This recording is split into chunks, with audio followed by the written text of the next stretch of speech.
Since the beginning of time, when the earth was formless and empty, a dense darkness hovered over everything. The waters covered all, and there was no sound, no life, no light. Then the mighty voice of God echoed through the void, "Let there be light." And instantly, light separated from the darkness, marking the beginning of the first day of creation. In the days that followed, God shaped the heavens, separated the waters, made dry land appear, and filled the world with rivers, seas, forests, and majestic mountains. He created the sun, the moon, and the stars to govern the day and the night.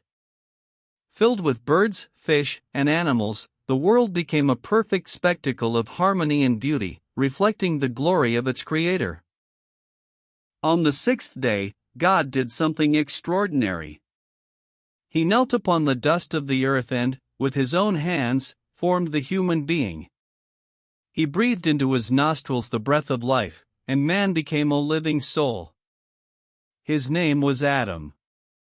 He was neither a king nor a warrior, but an ordinary man, created in the image and likeness of God Himself, endowed with intelligence, love, and an unparalleled capacity to relate to the Creator.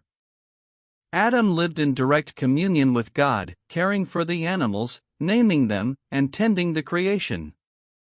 His greatest dream was to live forever in that paradise, in harmony with God and everything around him, without pain, without death, and without any evil. Yet, even though everything was perfect, something stirred in Adam's heart. God realized that it was not good for him to be alone and, in an act of love, caused Adam to fall into a deep sleep. From his rib, God formed a companion, whom Adam called Eve. Together, they began to share their days in the magnificent Garden of Eden, a place where God's presence was constant, where fruit-bearing trees were abundant, and crystal-clear rivers flowed through indescribable landscapes. In the center of the garden, however, God placed two special trees, the tree of life and the tree of the knowledge of good and evil. God, in His infinite goodness, gave them complete freedom to enjoy everything, with only one restriction: they were not to eat from the tree of the knowledge of good and evil, for on the day they ate of it, they would surely die. This command, simple yet profound, carried a divine purpose: to test Adam and Eve's obedience and trust. Although they understood what God commanded, a subtle doubt began to form in their hearts. Why were they forbidden to touch that tree? What was so dangerous about its fruit? Time passed, and the enemy of humanity, disguised in the cunning form of a serpent, appeared stealthily in Eden. With seductive words, the serpent approached Eve, sowing seeds of doubt. Did God really say you must not eat from any tree in the garden? Eve, innocently, replied that they could eat from all except that one, for God had said that if they ate from it, they would die. But the serpent, with its deceitful voice, answered, "You will certainly not die. God knows that when you eat from it, your eyes will be opened, and you will be like God, knowing good and evil."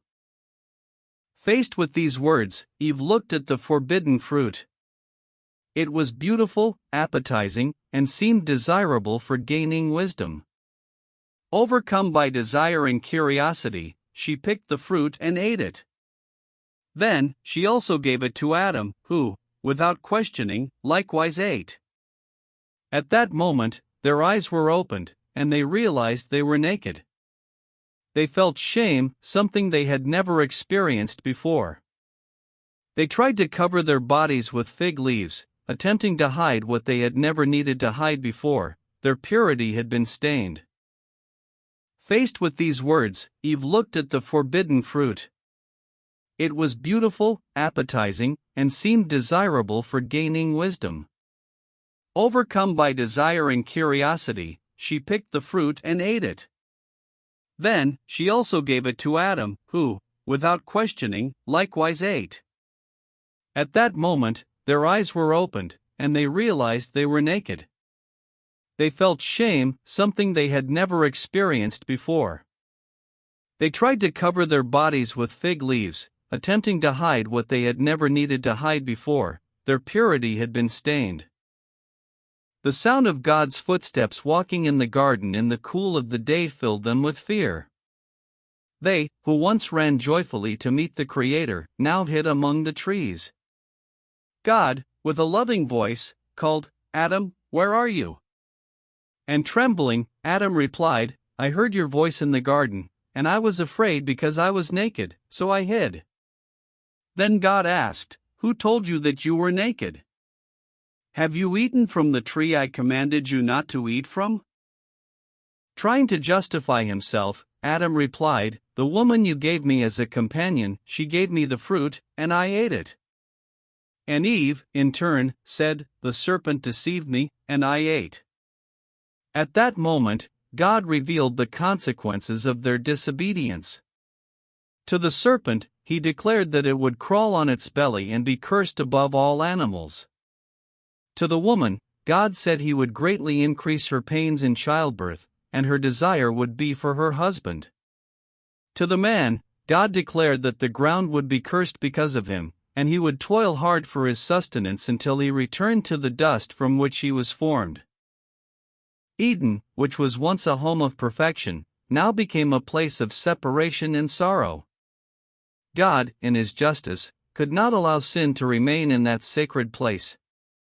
Thus, he expelled Adam and Eve from the garden, placing cherubim and a flaming sword that moved in all directions to guard the way to the tree of life. They left, carrying not only the sadness of loss but also the promise that one day the seed of the woman would crush the serpent's head, bringing redemption to humanity. Outside Eden, life became harsh. The work that was once pleasurable became painful. Sweat, pain, exhaustion, and death became part of human existence. Adam and Eve learned through sorrow the consequences of disobedience. Yet they still held on to the hope in God's promise that redemption would come. With each sunrise, they looked toward the horizon, expecting that someday the Creator would restore everything that had been lost. Sin, which entered through a single act of disobedience, quickly spread. The generations that followed began facing the same struggles, desires, and temptations. The separation between God and humanity seemed irreversible, and the world, created to reflect heaven, began to fill with pain, violence, and corruption. Yet, even amid decay, God's hand never stopped reaching out, offering mercy to those who sought his face. As centuries passed, God continued to reveal his plans through prophets, signs, and promises. The hope of redemption never faded, being passed down from generation to generation. Every miracle, every deliverance, every covenant God made with his people pointed to something greater, something that would transcend time and heal the wound opened in Eden. Despite the fall, humanity never ceased to be part of the Creator's plan of love. Many witnessed miracles, deliverances, and divine manifestations. Even outside Eden, God showed that his grace was still present. He healed, restored, and renewed those who sought him with sincere hearts.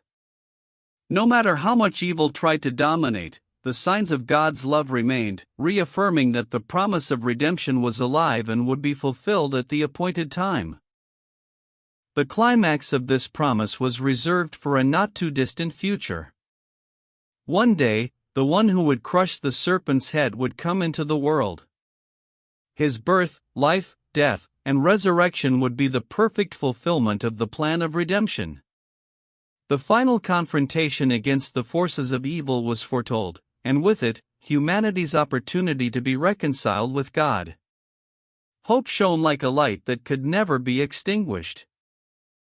When the definitive victory over evil was accomplished, every tear would be wiped away. Creation, once corrupted, would be restored, and humanity could finally return to full communion with God. Justice, peace, and love would prevail, and the name of the Lord would be exalted over all the earth. The promise made in Eden would be fulfilled, and humanity's enemy would be defeated forever. The legacy of this story transcends generations, serving as a constant reminder of the importance of obedience, faith, and love. It teaches that even when we fall, God does not give up on us. His mercy is infinite, and His desire is for everyone to return to His arms. Each generation is called to keep this truth alive, passing it on to their children and their children's children, like a beacon that lights the way for humanity. In the end, those who remain faithful will be rewarded. Eternal life, which was lost in Eden, will be restored. Humanity will once again walk with God, not in an earthly garden, but in a new creation where there will be no more pain, death, or suffering. Peace will be eternal, and the glory of God will fill everything, just as it was in the beginning. And thus, the story of creation, the fall, and the promise of redemption ends with a powerful message of hope. It reminds us that even in the face of the greatest adversities, there is a God who loves us, who desires our salvation, and who has prepared a way for us to return to Him.